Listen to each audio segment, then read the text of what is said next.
بچوں اپنے دل کو صاف کرنا سیکھو۔ وہ کتنی مشہور حدیث ہے، آپ نے کہا اس دروازے سے ایک جنتی آ رہا، تو ایک انصاری صحابی داخل ہوئی، جوتا ہاتھ میں، داڑھی میں وضو کا پانی۔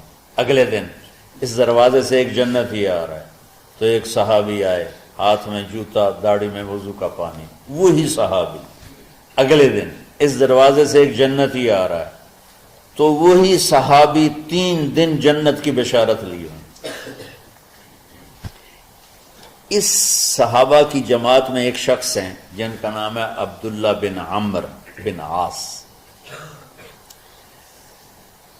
ان سے بڑا عبادت گزار صحابہ میں کوئی نہیں تھا، نہ سابقین میں نہ متاخرین میں، نہ پہلوں میں نہ بعد والوں میں۔ ان کی عبادت کیا تھی؟ ساری رات جاگنا، سارے دن کا روزہ، اور ایک ختم قرآن صبح سے شام۔ اتنی اللہ نے طاقت دی تھی۔ پھر وہی غلوب والی بات آ گئی، ایکسٹریم ہونے والی بات آ گئی۔ ان کی شادی والی رات حجلہ عروسی میں داخل ہو رہے ہیں، دلہن کے کمرے میں داخل ہو رہے ہیں، اور مصلی بچھا کے اللہ اکبر، اور دیر نفل پہ نفل، دیر نفل پہ نفل۔ تو ان کی بیگم نے دیکھا تو وہ بھی خیر کا زمانہ تھا، انہوں نے بھی وضو کیا اور پیچھے مصلی بچھا کے وہ بھی فجر تک نفل پڑھتے رہے۔ صبح ہوئی تو حضرت عمر بن عاص رضی اللہ عنہ نے پوچھا، بیٹی رات کیسی گزری؟ کہا جی ماشاءاللہ آپ کے بیٹے تو بڑے عبادت گزار ہیں، ساری رات نفلوں میں ہی گزری۔ تو وہ ان کو شکایت کر دی۔ حضرت عمر بن عاص کو اتنا غصہ چڑھا، وہ بیٹے کو تو کچھ نہیں کہا، کتنی حکمت کی بات ہے، سیدھے گئے اللہ کے نبی کے پاس، یا رسول اللہ یہ عبداللہ دیکھیں کیسا نادان ہے، اس کی شادی کی ساری رات نفل پڑھتا رہا۔ تو آپ کہتے ہیں ماشاءاللہ ماشاءاللہ کتنی بڑی بات ہے، نفلوں میں گزر گئی، رات بھی نفلوں میں گزر گئی۔ جیسے بعض وہ تبلیغ والے کہتے ہیں بچے کی ٹانگ ٹوٹ گئی پھر بھی گشت نہیں چھوڑا۔ کیسے احمقانہ باتیں کرتے۔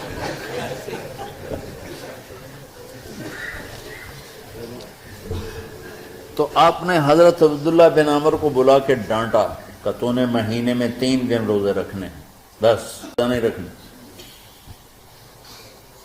اور ہفتے میں 1 قرآن ختم کرنا۔ کہا یا رسول اللہ میرے اندر طاقت زیادہ ہے۔ پھر اچھا 15 دن روزے رکھنے، یعنی میرے اندر طاقت زیادہ ہے۔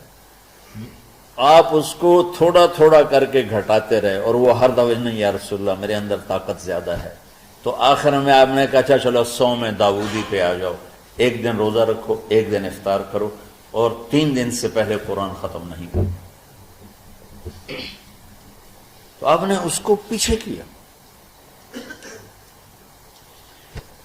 یہ بیٹھے تھے اس محفل میں، ان کے دل میں آیا کیا یہ بزرگ مجھ سے زیادہ عبادت کرتے؟ رات میں ساری جاگتا ہوں، دن روزہ رکھتا ہوں، 1 ختم کرتا ہوں، تو جنت کی بشارت تو مجھے ملنی چاہیے تھی، ان کو کیسے مل رہی؟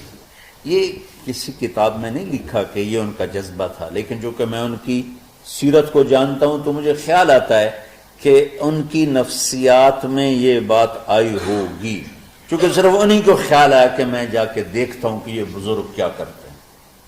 تو ان کے پاس پہنچ گئے، چاچا ذرا، وہ ادھیڑ عمر تھے، چاچا وہ میرے ابا تھوڑے ناراض ہیں، تو کچھ دن آپ کے پاس گزار لوں کا؟ بیٹا بسم اللہ آ جاؤ۔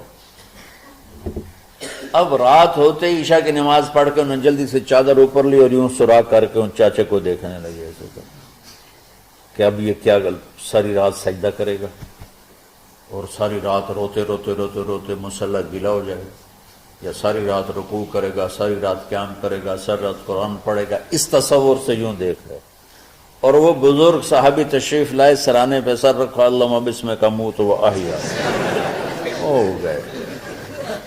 اب یہ دیکھ رہے ہیں ابھی اٹھیں گے، ابھی اٹھیں گے، ابھی اٹھیں گے، فجر کی اذان پہ اٹھے۔ اب یہ تو حیران پریشان ہو گئے کہ یہ کیا؟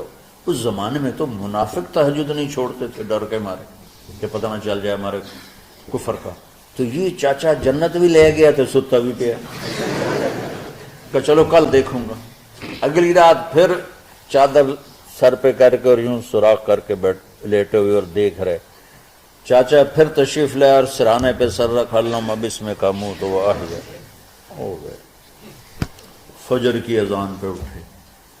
یہ اور پریشان ہو گئے کہ میرا نبی کا فرمان تو سچا ہے، اس میں تو شک بھی کفر ہے، لیکن عمل کیا ہے جس پر اس کو جنت کی بشارت ملی؟ 2 رکعت نفل بھی نہیں. اور آج کے دور میں تم میں سے ماشاءاللہ اکثر بچے تہجد پڑھتے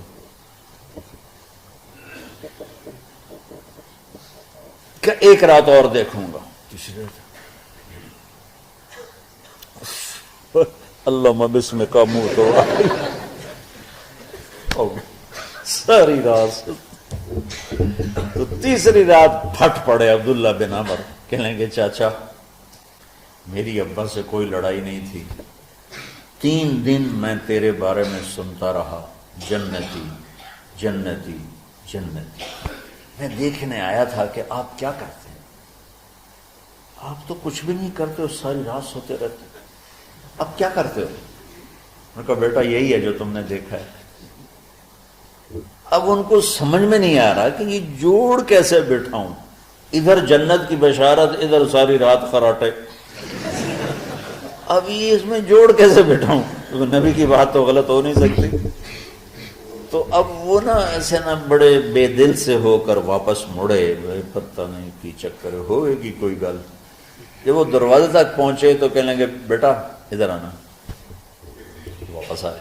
کہا میں تمہیں اصل راز کی بات بتاتا ہوں. کیا ہے؟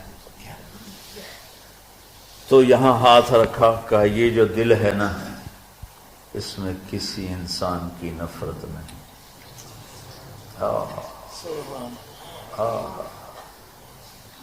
اور جب اللہ کسی کو رزق دیتا ہے، عزت دیتا ہے، مجھے کبھی حسد نہیں ہوا، مجھے خوشی ہوتی. تو عبداللہ بن عمر نے کہنا تھا ہاں یہ بات ہے، نہیں ان کو ہاذا ہوا، اچھل کے کہنے لگے ہاذا ہوا، ہاں ہاں ہاں ہاں یہی ہے یہی ہے یہی ہے. پھر کہیں گے چاچا پر یہ میرے بس کا نہیں ہے، کون کرے گا؟ یہ اتنے بڑے آدمی ہو کر کہہ رہے ہیں کہ یہ میرے بس کا نہیں. تو بچوں دنیا میں جنتی بننا ہے اور علم اللہ سے لینا ہے تو اسے صاف کرو. سب کی نفرت سے اس نے مجھے یہ کیوں کہا، اس نے مجھے یوں کیوں دیکھا، اس نے میرے بارے میں یوں کیوں کہا، اس نے میرے بارے میں یہ کیوں لکھا. جس کی تعریف ہوتی میری کتنی برائی ہوتی. صرف تعریف تو نہیں، بھرا پڑا سوشل میڈیا مجھے گالیاں دیں. اللہ کے فضل سے میرے دل میں ایک ذرے کے برابر کبھی کوئی منفی جذبہ نہیں آیا. آئے تو میں دھو کے صاف کر دیتا ہوں. یا اللہ میں نے اپنے دل کو صاف کیا، میرا معاملہ تیرے ساتھ ہے، کسی کے ساتھ